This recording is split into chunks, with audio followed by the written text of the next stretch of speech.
Hi friends, welcome back to the channel. Gonna spend some time today breaking down another Sandtray. I do this from time to time because I'm trying to demonstrate the value of Sandtray in a variety of settings. This one is a problem solving, and while I have a bajillion examples of Sandtray, I am limited in what I can show because in the case of clinical work, the product that is created, the finished Sandtray, the photo that I take of it, that belongs in the client's file and it's protected confidential information. And although you wouldn't be able to tell what the client was thinking or what projection they were making about those particular Sandtray figures, it's still protected information because of the way that it was put together. So in an abundance of caution, I file those away in the clinical file and I don't share those here. But in lieu of that, I will share some of my own private Sandtray stuff and try to use that to demonstrate the usefulness of the Sandtray. So today I'm going to share with you a Sandtray that I did. This would have been about 9 years ago at the beginning of my work as a private practice clinician. So for those of you who don't know this story, the abbreviated version is that I was working, after I finished up school, I was working for a major corporation doing program management and process type work, mostly program management, project management type of work for a major corporation. Loved that job. I would do it again. So much fun. Very intense, but I loved it. However, we were also building our family, and that included having 2 bio children and adopting a child, and we became a family of 5. And once we kind of crossed that threshold to a family of 5, the 2 working professional adults system that we had in place, meaning my husband and I, it failed. And I was kind of not able to keep up with the mom stuff in the way that I wanted to do the mom stuff. And so I took a break. I stepped out of corporate life. I think we originally planned it for a year. It doesn't really work well in our family for a sole income provider. I mean, just financially, it doesn't work here in California. But then also the power dynamics of that, it just has never worked in our couplehood. And so it's not ideal for us. And I did a couple of things to try and bring extra income, but none of that was working. Meanwhile, I had also started, I was going to therapy for depression and adjustment stuff, like working through the mom thing. That's high pressure. And I was really enjoying the process of therapy, and it was changing me. It was changing the way that I related to people. I remember being in our small group, and the way that I was kind of like analyzing things was a little bit different. And I don't know, it was kind of bringing out a nice, I think it was a good part of me was kind of evolving during that time. So this would have been, in my early 30s, or maybe mid 30s. Yeah, I guess mid 30s. And my husband, okay, so I'm sure you've heard this story, but my husband had said at one point, like, maybe you should think about becoming a therapist. And he seemed to think I had some natural talent for it. I had never really considered it, but it got me thinking. And once I started thinking down that path, I was really intrigued with that. And I thought I might have something to offer. And so I did. I pursued that. So the way that you pursue that is you go back to school and get a master's degree in counseling, and then you pursue 3,000 hours unpaid clinical labor, which, we could have a whole talk about whether that's appropriate to do to clinicians. So you're spending a lot of time without having any meaningful income, right? Except for whatever you can do in your part-time job, because you're wanting to get through those 3,000 hours, clinical hours. So can't really do another job while you're trying to get through those hours. So anyway, finished up my internship. That took a couple of years. And then I went through the licensing process, which then took another 9 or 10 months. And I finally had my license, and I was ready to get back into the workforce. Family had settled down, and we were ready for me to be back at work. But then the question comes, what are you going to do with that degree? Of course, we had thought about it before. I'm making a silly comment there. We had thought about it quite a bit. And we were running into a problem. And this whole long story is to come back to the point of we had a problem. I was having some difficulty working through that problem with my husband. Great partner, always on, he's my champion. He's always for my best interest, but we were having trouble working through a particular problem. So I did some work in the Sandtray, and that is what I'm going to break down for you today. Here we go. Here's how I want to talk about it. Okay, so on the screen is a picture of a Sandtray that I did, and I apologize. The quality of the photo is not great because at the time I wasn't trying to do it for you. I was doing it to just document. I was taking a photo to document some work that I had done. And here I am trying to show it and demonstrate something useful. Okay, so what do we see? Okay, so I'm working in a rectangular tray, and I work the corners a lot, and I did in this case. So I was laying out the problem, and here's what my representation is. So this is a wizard. We see him a lot in my Sandtray work. I often will use that to demonstrate my sort of therapist self. There's a magical quality to good therapy, both as a client and as a clinician. And I like to represent that as a wizard, kind of to represent the magical element of it. It's not really magical, but it's moments of positivity resonance, I'm sure is what we will call that. But it is meaningful, and it's, your dopamine is going and your oxytocin is going and all of that. So anyway, that is behind. That wizard is back in the corner. He's got like a staff over his head, his little wizard wand or whatever that is. I actually don't know anything about wizardry. Kind of like it that way because then I just get to make up my own thing. Okay, and then the other one is this figure, which you will see in several of my Sandtrays. I call her the badass. She's a little bit blue right now because she's been in my blue sand. She gets used a lot. So I have her there. I don't remember what these fairies were there for, that little coffee cup, or any of these little gemstones that are showing up. So I have the wizard, I have the badass, and then I'm not sure what these other elements are.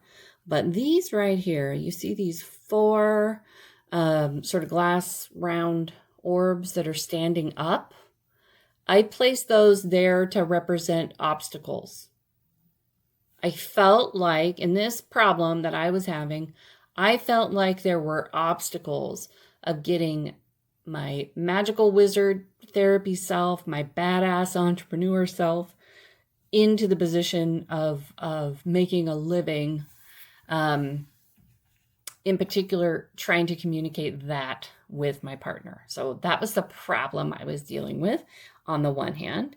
On the second hand, I have this corner over here. So now I'm a diagonal other corner from where my wizard and my badass. I have this other set of things that I want to explain to you. So you can see here there is a fence. Well, you probably can't see, but there, this is actually a fence right here. Hopefully you see my little highlighter, and then a dragon. And the dragon, in this case, I was representing as like a scary monster blocking my path and guarding this fence. Like you shall not pass kind of vibe on this on this dragon. I use dragons in lots of different ways. In this tray, that's the way I was using the dragon, like a formidable fire-breathing force that was stopping me from getting past this fence to get onto this path. And at the end of this path, let me see. I don't have it here.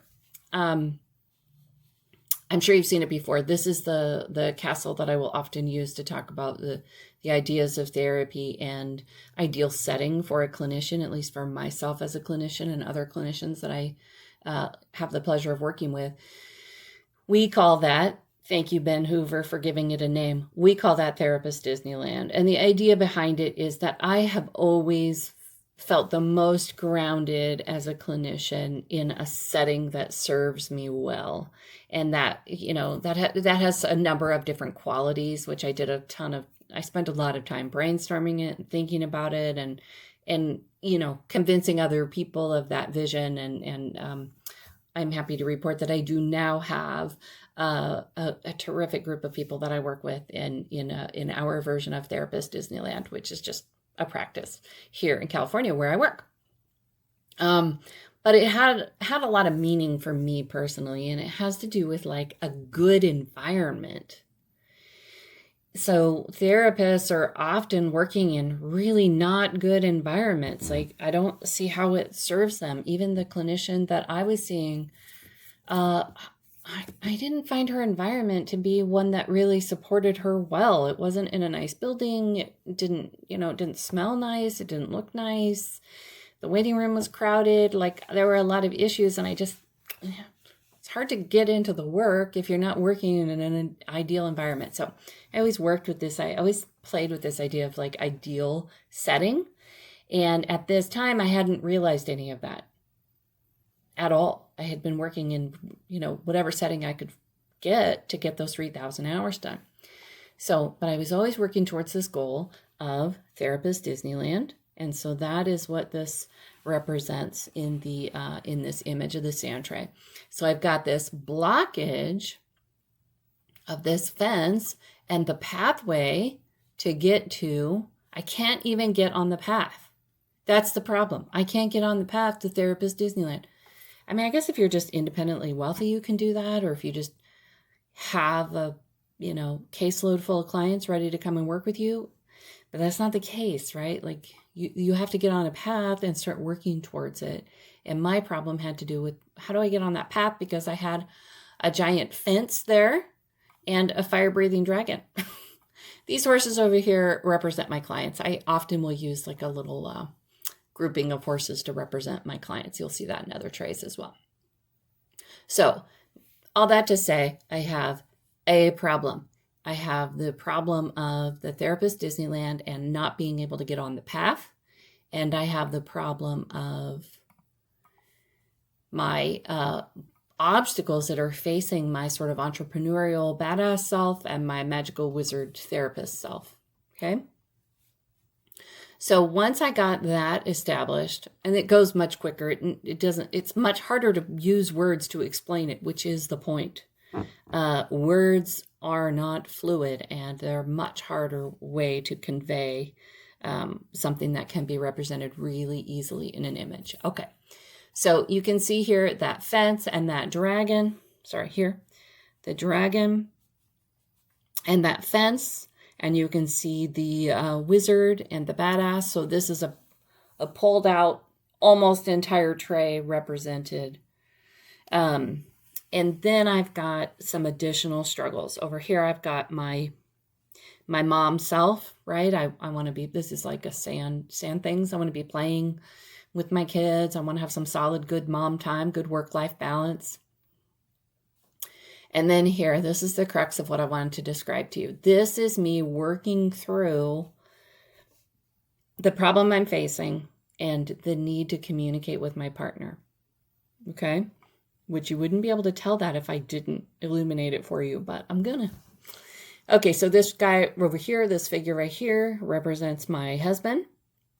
This treasure chest is representing like money, like financial means, like, and you can see he's the figure has his hand kind of facing up, like, what's up? Like, he had been supporting us on his own at this point for like 4 years. I was home, which was good. He was fine, happy to do it. But like, I had gone back to grad school. Like, I had really turned upside down the way that we had been running our life prior to that, or we had turned it upside down. And he's a little bit like wanting to help, but like, how do I help you? And his ideas of how to help me were part of the problem. What he had wanted for me was to be able to kind of get steady, meaning, get the people on the couch, like do the insurance and insurance reimbursement, it's like $30. And that's after an hour of like paperwork that you have to fight for. Like, You can't actually make a living, which is, we'll have other discussions about whether the medical model is the right thing to do for mental wellness, but in my view, it wasn't. And also, more importantly, we're going to get to this cowboy hat. The cowboy hat really cinched it for me. So, just to put you in the mind frame, I'm struggling with how to move forward, and then I have my husband trying his best to give me options and ways that he can support me, like how do we get you on insurance panels, and when can we make you available to go down to your office and see clients, things like that, right? We're actively working on what the plan is going to look like.